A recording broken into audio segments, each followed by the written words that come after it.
तो हेलो प्यारे बच्चों, आज मैं आप लोगों के लिए लेके आया हूँ राक्षस झरमट और जादुई तोते का रहस्य की कहानी। तो जल्दी से सारे बच्चे इकट्ठा हो जाओ, कहानी शुरू करते हैं। तो ये बहुत समय पहले की बात है। पहाड़ियों और घने जंगलों के बीच बसा एक गांव था, जिस गांव का नाम आकृति गांव था। आकृति गांव अपनी शांति, हरियाली और मेलजोल की वजह से बहुत जाना जाता था। गांव के सभी लोग आपस में मिलजुल के बहुत प्यार से रहा करते थे। लेकिन एक दिन सब कुछ बदल गया। गांव पर काले बादलों की तरह एक श्राप छा गया। खेत सूखने लग गए, मवेशी मरने लग गए और गांव के सभी लोगों को अजीब अजीब से सपने आने लग गए। गांव के एक सबसे बुजुर्ग आदमी बाबा सिद्धनाथ ने बताया, गांव वालों, ये कोई साधारण विपत्ति नहीं है, बल्कि यह एक काला साया है और इस काले भयानक साये के पीछे भयानक शैतान झरमट का हाथ है, जिसकी जान एक जादुई तोते में बसती है।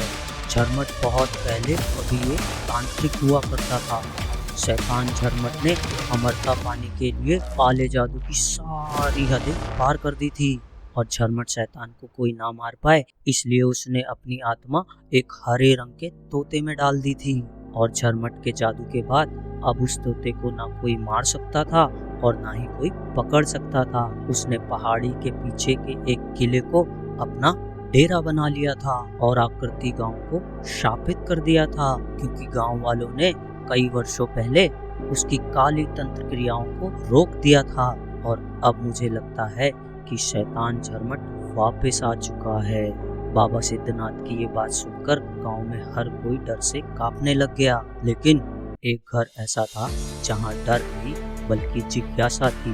वो था गांव का राजमहल, जहां रहता था छोटा नन्हा राजकुमार अबीर। नन्हा राजकुमार अबीर मात्र 10 साल का था, लेकिन किसी योद्धा से कम नहीं था। उसने गांव वालों को दुखी देखा, अपनी माँ सौम्या के आंखों में आंसू देखे और राजकुमार अबीर ने यह निर्णय लिया कि मैं उस शैतान झरमट से लड़ूंगा, चाहे इसमें मेरी जान भी चली जाए। राजा और रानी ने राजकुमार अबीर को रोकने की बहुत कोशिश की, पर अबीर के आंखों में जो जिद थी वो किसी राजसी फरमान से कम नहीं थी। तभी बाबा सिद्धनाथ ने राजकुमार अबीर को एक जादुई मानचित्र दिया और राजकुमार अबीर से कहा कि यह जादुई मानचित्र तुम्हें शैतान झरमट के किले तक पहुंचाने में हमारी मदद करेगा। लेकिन राजकुमार अबीर, ये रास्ता इतना आसान नहीं होगा। इस रास्ते पे चलते वक्त तुम्हें 3 परीक्षाओं से गुजरना पड़ेगा, डर, भ्रम और विश्वास की परीक्षा।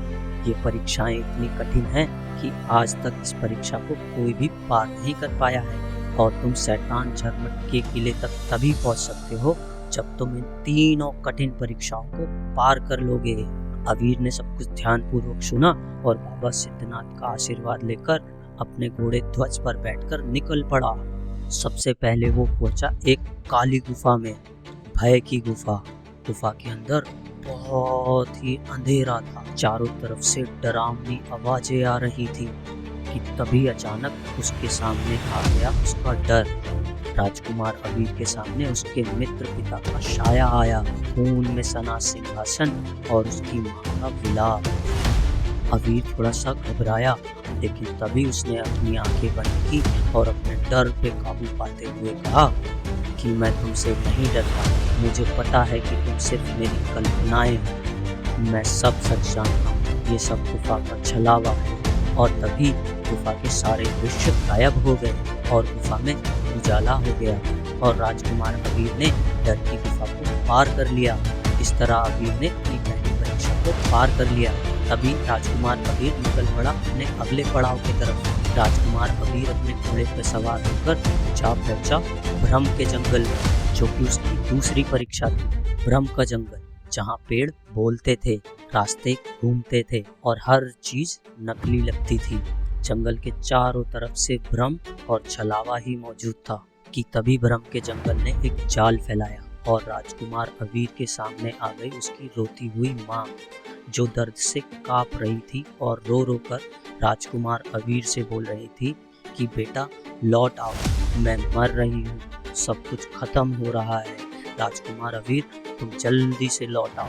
अबीर के कानों में सिर्फ उसकी माँ की आवाज गूंज रही थी। एक बार को तो अवीर घबरा गया और दौड़ पड़ा, लेकिन तभी वो रुका और उसको बाबा सिद्धनाथ की बात याद आ गई। राजकुमार अवीर रुका और चिल्लाकर जोर से बोला कि तुम मेरी माँ नहीं, क्योंकि अगर मेरी माँ होती तो वो मुझे कभी भी हार मानने को नहीं कहती। ये सुनते ही ब्रह्म के जंगल का भ्रम टूट गया, सभी पेड़ झुक गए और आगे जाने का रास्ता खुल गया।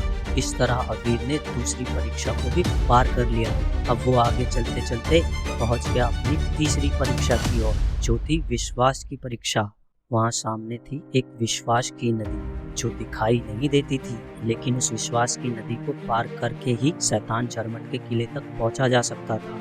एक नदी जहाँ कोई ना तो पुल था और ना ही कोई नाव। उस नदी को केवल विश्वास से ही पार किया जा सकता था कि तभी बाबा सिद्धनाथ की स्मृति अवीर के कानों में गूंजी कि राजकुमार अवीर, अगर तुम अपने कदम पर विश्वास रखते हो और सच्चे मन से दूसरों की भलाई और अपने लक्ष्य के प्राप्ति के बारे में सोचते हो तो रास्ता खुद ब खुद अपने आप बनने लग जाएगा। राजकुमार अवीर ने अपनी आंखें बंद की और अपने डरे हुए गांव वालों को याद किया, अपने माता पिता को याद किया और राजकुमार अवीर ने अपना पहला कदम जैसे ही आगे बढ़ाया, नदी में पानी था लेकिन अवीर का पैर डूबा नहीं।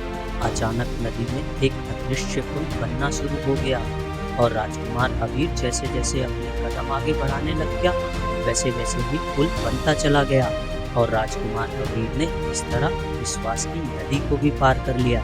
इस तरह राजकुमार अवीर ने बड़ी बहादुरी और समझदारी के साथ तीनों कठिन परीक्षाओं को पार कर लिया था। अब राजकुमार अवीर के सामने था शैतान झरमट का किला। किला क्या, वो तो शैतान झरमट का खंडर था, पर उस खंडर के भीतर था जीवित आतंक। शैतान झरमट अब एक अधमरा कंकाल जैसा लग रहा था, मगर उसकी आंखों में जैसे आग थी। जैसे ही राजकुमार अवीर शैतान झरमट के आगे पहुंचा, तभी एक डरावनी आवाज गूंजी, नन्हे राजकुमार अवीर, आखिर तू आ ही गया। शैतान झरमट ने अपनी छड़ी घुमाई और जादू किया और चारों ओर काला धुआं फैल गया, पर राजकुमार अवीर तैयार था। राजकुमार अवीर ने अपनी जादुई तलवार निकाली, जो तलवार राजकुमार को उसकी माँ रानी सौम्या ने दी थी। यह जादुई तलवार शुद्ध प्रेम और साहस से बनी हुई थी। दोनों के बीच लड़ाई शुरू हुई। शैतान झरमट की वार बहुत तेज थे, लेकिन राजकुमार अवीर की इच्छा शक्ति उससे भी तेज थी। शैतान झरमट से लड़ते लड़ते राजकुमार अवीर ने देखा कि वहीं ऊपर एक पिंजरा था जिसमें हरा तोता कैद था, जिस तोते के अंदर शैतान झरमट की जान बसा करती है। राजकुमार अवीर ने एक ऊंची छलांग लगाई और पिंजरे को तोड़ दिया, लेकिन पिंजरे को छूते ही तोता हवा में गायब हो गया और एक तोता 100 तोतों में बदल गया। राजकुमार अवीर आश्चर्यचकित हो गया, लेकिन तभी राजकुमार अवीर को बाबा सिद्धनाथ की एक बात याद आ गई कि असली तोता वही होगा जिसमें इंसानी आँख होती। राजकुमार अवीर ने सारे तोतों को ध्यान से देखा। सारे तोते पंख फड़फड़ा रहे थे, मगर उनमें सिर्फ एक तोता था जो सिर्फ राजकुमार अवीर को दूर के देख रहा था, जैसे कोई इंसानी आँख से देखता है। फिर राजकुमार अवीर ने जरा सा भी समय न गंवाते हुए उस इंसानी आँख वाले तोते से तीर चलाया। जैसे ही वो तीर उस तोते को लगा, सब कुछ जैसे थम गया। शैतान झरमट जमीन पे गिर गया और धूल में मिल गया और अचानक एक रोशनी हुई जिससे सारे गांव का श्राप टूट गया। राजकुमार अपने घोड़े ध्वज पर बैठकर अपने गांव वापस आया और उसने देखा कि चारों तरफ फिर से हरियाली और खुशहाली छा गई है। हर कोई खुशी में झूम रहा है। जैसे ही राजकुमार अपने घोड़े से उतरा, राजकुमार की माँ ने उसे गले से लगा लिया और कहा, तू सिर्फ राजकुमारी नहीं बल्कि इस गांव का रक्षक भी है। आकृति गांव फिर से बहुत खुशहाल हो गया। सब फिर से पहले की तरह मिलजुल कर खुशी खुशी रहने लग गए। शैतान झरमट तो मर गया, मगर राजकुमार अवीर की वीरता हमेशा के लिए रह गई।